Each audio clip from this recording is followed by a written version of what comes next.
Bonsoir à tous, bienvenue à ce flash d'information. Le président de la République a clôturé aujourd'hui sa visite d'État entamée jeudi dans l'Indénié du Ablin. Il a clôturé cette visite par un meeting au stade Henri Konan Bédié d'Abangouro. Le chef de l'État a exprimé sa gratitude aux populations de l'Indénié du Ablin pour leur mobilisation exceptionnelle. Il a rendu hommage à tous les rois et chefs traditionnels pour leur contribution au retour de la paix dans notre pays. Le président Alassane Ouattara a ensuite délivré un message de paix, de rassemblement, de cohésion sociale, mais également de développement et surtout d'espoir. Je vous invite maintenant à écouter un extrait de l'intervention du président de la République.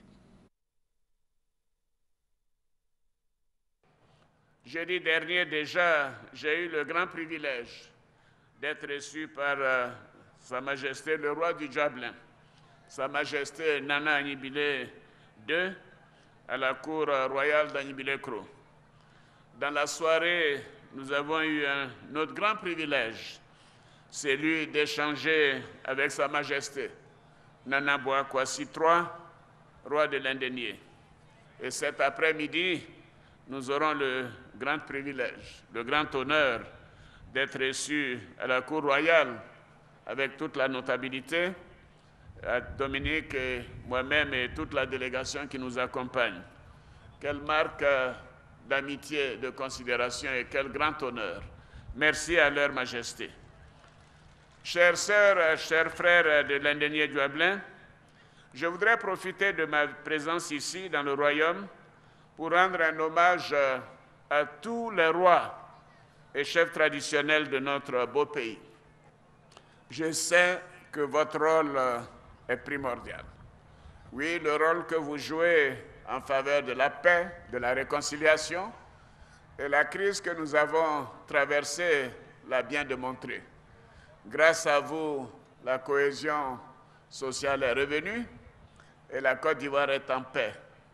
Et je sais à quel point vous vous impliquez, que ce soit au niveau du royaume, au niveau des chefs de canton, des chefs de village, et votre rôle a été déterminant pour le retour de la paix dans notre beau pays. Je sais vos actions inlassables afin que le vivre ensemble soit une réalité dans notre pays. Votre participation dans le règlement pacifique des crises a été essentielle pour le maintien de la cohésion sociale. Et grâce à vous, maintenant, la Côte d'Ivoire est en paix. Merci, merci à vous, Majesté, honorable et distingué chef traditionnel. Voyez-vous, c'est pour toutes ces raisons que j'ai décidé, avec le gouvernement, de mettre en œuvre ma promesse de campagne le plus tôt possible. Et nous avons décidé de faire un statut spécial aux rois et chefs traditionnels de Côte d'Ivoire. Oui, et l'Assemblée nationale a bien voulu accepter cela, et ce statut est maintenant une loi. Et c'est un engagement que j'avais pris à l'occasion de la campagne. Voilà donc ce pouvoir reconnu par la loi. Donc nous allons matérialiser sa mise en œuvre le 2 octobre prochain à Yamoussoukro, avec une réunion avec tous les rois et chefs traditionnels de Côte d'Ivoire, le 2 octobre prochain à Yamoussoukro.